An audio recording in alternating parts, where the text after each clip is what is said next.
Welcome back to Graf-X Tech. Today we're going to be testing out the microphone quality of both the Hollyland microphone set and the AnkerWork microphone set. So I have both these microphones on right now.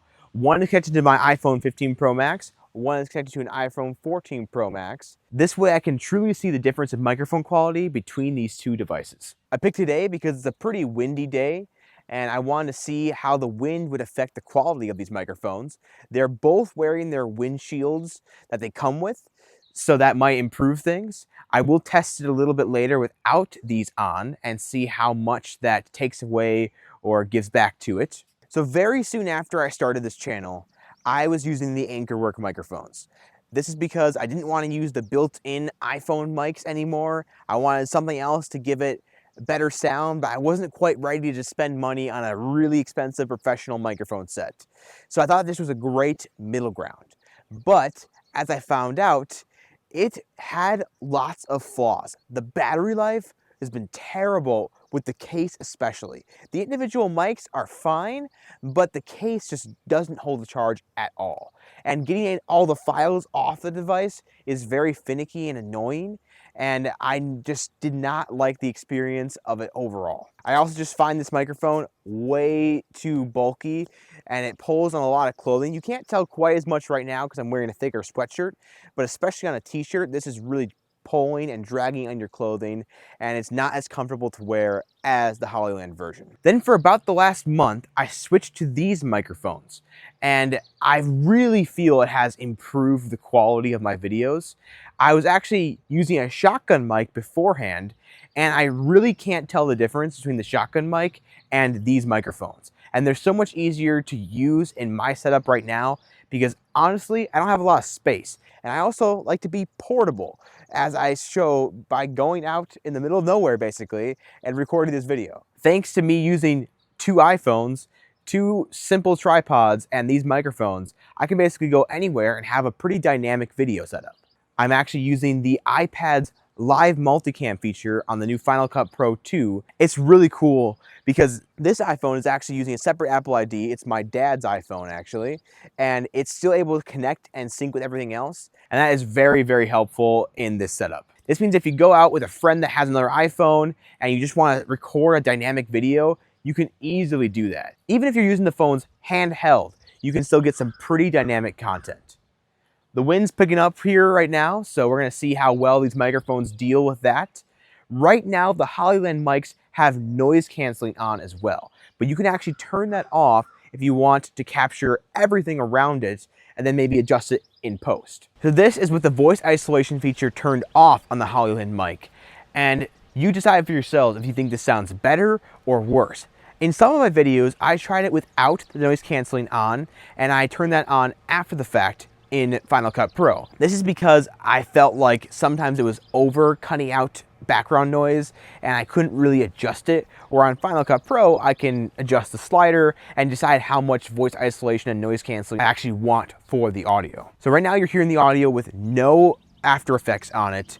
It is just the straight up recorded audio with no built-in voice isolation on or anything like that. And then this is it with the voice isolation that's built in turned off, but me after the fact adding in a bunch of effects. And I think for a lot of people, this might be the winner. It gives you the most flexibility because it lets you do everything in post. But if you want a simpler workflow, having the built-in voice isolation is still a really good option. You don't get that feature with the AnkerWork microphones. This one, you do have the ability to mute and unmute, and that's about it. You don't really have any other flexibility as far as what's built in on the buttons here, which is fine, but I do believe it has some of its own built-in noise canceling features, but that means you can't really turn it off and you can't customize that after the fact, which for some of those people who want to do more of that custom features after the fact and really fine tune their own After Effects, this may be a big downside for you. I also just want to let you know these Hollyland mics have been fantastic for battery life. I cannot emphasize enough with how impressed I am with their battery life. I bought these about a month ago. I have not charged them since I got them. Their case has still over half its battery life left in it. And I've never had an individual microphone die on me, and considering how much smaller they are versus the AnkerWork microphones, that is really, really impressive. And what's also really impressive is that this set of microphones is cheaper than the AnkerWork microphones, and I am way more impressed with them than with AnkerWork's option. And the flexibility they give you out of the box is really neat. I bought the pack that comes with all of the different features for receivers. So it has a Lightning version, a USB-C version, and a version for more pro situations like connecting to a computer or a pro camera. I think having all those options are really, really essential for especially what I do, and I really appreciate that option. But for some of you out there, you're not gonna need all those options. So just picking one of the more dumbed down versions, or one that just has only one receiver with it, you're gonna get plenty of use out of that, and you can save some money that way, and then make it even cheaper than AnkerWork's option. Now, AnkerWork does have enough adapters and different ways of connecting where that one receiver actually works with all three of those situations. It's really cool that it has all those options, but it only needs the one receiver. But again, the receiver is just really bulky for the AnkerWork microphone, especially when you look at how the iPhone has it connected to it. It just sticks out a lot, and it kind of is a little annoying. Now, the other benefit though, is it does have a screen on it. So while I'm looking at this phone right now, I can actually see my audio meters pointing back at me and know that the mic's working. It's showing me the gain and how much volume is coming through right now. And it can show me if another one's connected as well and what that's doing. So that is really neat. But I will also point out, I have found that if you connect two to the same receiver, it does decrease both the quality and somewhat the volume that is coming through the mics as well, which that's a bummer to me. I think it's because the bandwidth and the signal is not quite as strong, so it just really deteriorates that quality. I haven't done a whole lot of testing with two of them for the Hollyland mics. The quality does get degraded a little bit as well, but it's not seeming to be as bad as on the AnkerWork mics, and overall I just find them to be much, much better. However, if you're mostly on camera by yourself, then it's not going to be that big of a deal to have that limiting factor when you have two connected. And then your second mic is more like a backup if that one dies. And that's a pretty good way of using it as well. But if you want the flexibility to ever be able to have a guest on or interview someone, making sure the second mics work well is going to be really cool. I will also say, if you want your phone being charged while also connected to a receiver, the Hollyland mic wins again. It actually has a pass-through port, so your phone can be charging even while using these external microphones, where you do not get that on the AnkerWork mics. So it's pretty much taking up your port completely, and unless you have some kind of big dongle or adapter or USB-C hub that it's attached to, you're not going to get any other ports. And if you want a USB-C hub, that's only going to work if you have the 15 Pro and above, where the pass-through port works even if you have a Lightning port iPhone. And what's kind of neat is it actually works as a USB-C to Lightning adapter. So if you don't have a Lightning cable with you and you have this receiver, you can technically charge your phone that way because their port on there is USB-C. All right, so at this point, I'm going to remove both of the wind shields on these microphones, and we're gonna see how they hold up quality-wise without them for outdoor recording. All right, so now that the wind shields are off, this is the quality of the microphones with them just being exposed to the elements, if you will. And you probably are gonna hear some more distortion. They're gonna be actively working to cancel out that noise still, but it's not gonna be as effective with all the wind background. I'm also now gonna turn back on the voice isolation with the Hollyland mics. So this is it without the windshield, but with voice isolation turned back on. Let's see if that helps even with this wind blowing. Okay, now the wind is whipping too. The wind is really blowing now, so let's see how this really holds up and if you can use these outdoors without those windshields on. So obviously I can't hear all this audio happening right now, so I'll be editing this video and be able to see the performance of them side by side after everything's all said and done.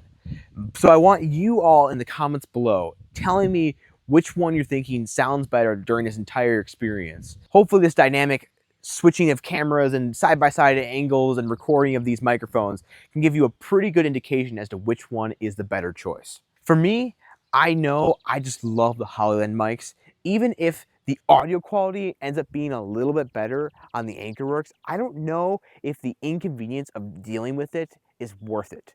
The Hollyland mics are just so simple to use, and they come with everything you need to use them with. They come with multiple different options of putting them on your clothing. They're so much more discreet while on your clothing, and it's just a joy to see how long their battery life lasts and how much you can depend on their battery life as well. Where I could never depend on the AnkerWork mics to be charged. I'd have to basically have them plugged in up until the last second of when I would need to use them. And even then, if you drive like an hour away to go somewhere to shoot something, they might be dead by that time, at least the case. Now, thankfully, the receiver and both of the microphones seem to hold their charge way better than the case does, but still, the case should be able to hold at least like another full charge for all the devices. And the fact that it can't really do that at all is really frustrating. And the fact that the AnkerWork ones cost more than the Hollyland mics. I just can't imagine choosing that. All right, just for some other context, this is how it would sound if I had neither mic on, just recording from the iPhone 15 Pro Max's microphones, and just as a general comparison to the other tests. I will say though, the iPhone's mics impress me. Like, they're pretty stinking good for what they are, but the wind's coming in now. I'm sure you can hear they're just not quite as good as having an external microphone. So this is it with all its effects on, me making it sound as good as possible. This is just the raw, bare bones sound from the iPhone's microphone. So I didn't add any effects or try to make it sound any better than it already is. So let me know how this one sounds compared to everything else for you guys. Next up, we're gonna show off these microphones indoors in a room that kind of has a lot of echoes. All right, so here is a test of the iPhone's microphones themselves, just in a pretty echoey room. This room is so not optimized for recording in. I used it one other time in a video. Let me know in the comments below if you remember which one, but it's not really meant for recording, and it definitely has an echoey effect. I'd have to use a lot of After Effects to try and save this audio. So this is now me applying those effects and trying my best to make the iPhone's microphones work well in this scenario. All right, now we're in the same room, but using the external microphones. So first you're hearing the Hollyland microphones on this camera again, and this is the AnkerWork microphones on the other camera here. So again, I'm not hearing these microphones right now as I'm recording them, so please let me know in the comments below what you think of them.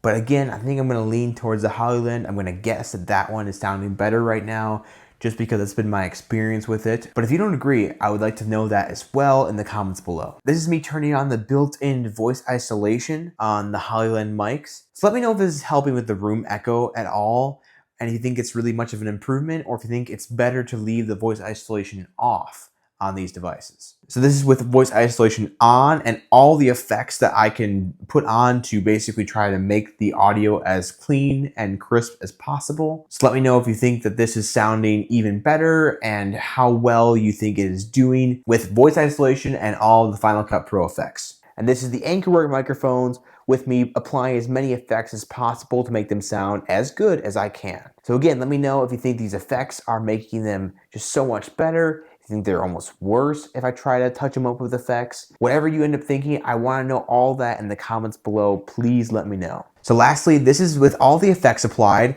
and no built-in voice isolation applied to the Hollyland mics. So let me know if you think the After Effect version works better than the built-in one or not. I think the biggest benefit of doing it after the effect is that if you don't want it on a certain part of the video, you can easily just turn it off for that segment. Where if you had it built in and running the entire time, you can't just turn it off after the fact. So recording it without it and only adding it after the fact really does give you more options. So that is my review and comparison of the Hollyland mics versus the AnkerWork mics. So let me know in the comments below which one of these two you think did better and which one of these two you think did worse. Again, I'm leaning towards these microphones. I think they do a better job. I think they're smaller and more portable. I think they're just really, really nice to use. The battery life is amazing. all the things they come with, and the price, it's really fairly priced. They just thought of a lot of things when making these microphones. I really see them fitting the need of someone like me who I make tech videos. I just need something that's cheaper while I'm growing and something that I can take wherever I go and record a pretty quality video no matter where I'm at. Where the AnkerWork ones, I just don't trust them to ever be charged when I need to go somewhere and actually to be able to perform the task that I need them to. And also if you try to record the AnkerWorks on device, which the receiver has a built-in recorder as well. The problem is that has gone very wrong for me in the past. I've had a couple times where I've recorded something on the device, went to go edit with it, and the recording was just gone and it wasn't even there. So I couldn't use it. And that was very, very frustrating. Luckily for most of those scenarios, I had a backup running at the same time, so I was able to use that, but it wasn't as good of quality, all that kind of stuff. So it is really, really hard to depend on these microphones, and that to me is its biggest flaw. Thank you for watching this video. I hope it was informative and you learned something. The goal of this channel is always to give you valuable content that is worth spending your time to watch. I'm going to be working on bringing way more variety of tech content to this channel, branching out beyond iPads and SuperNotes. I'm still going to be doing videos on those devices, don't worry. Actually, the iPad has been a crucial part of making this video as I've been using the live multicam feature. And that has been really interesting to learn. I've made some mistakes with it already and almost lost all my footage. So if you guys want a full video on how I've been using the iPad Pro for these live multicam shoots, let me know in the comments below and I will definitely get on that. My goal right now is to get to 5,000 subscribers before the end of the summer. And that might be pretty hard to achieve, but you know what? I say we can do it. I'm ready for it. Let's get to 5,000 before summer is over. I'm confident. So please share this video with anyone else that you know. Even if you just bump into someone off the street, I say you just pull up the channel, you say, hey, subscribe to this guy, he needs it, you know? Like anything like that would be great. So just subscribe, like this video, comment below, and as always, have a great rest of your day.